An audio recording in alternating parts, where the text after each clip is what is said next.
Nagluto po ako ng pork, fried pork. Ayan po, kasing po yung ginamit kong pork. Ayan. Ilagyan ko po yan ng crispy fry and then harina, binabad ko sa patis. Paminta, ayan. Tsaka ayan na po ang luto. Ayan na ang luto. Ayan, at luto na. Ayan.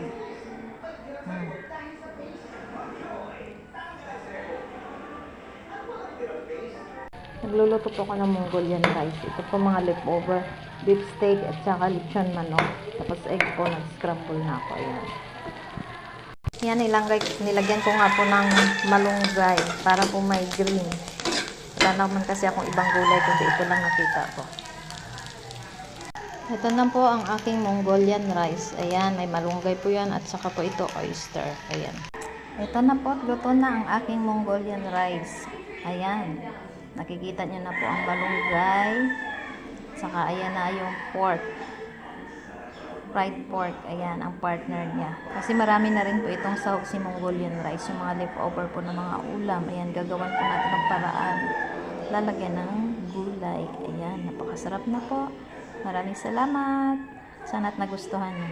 Bye!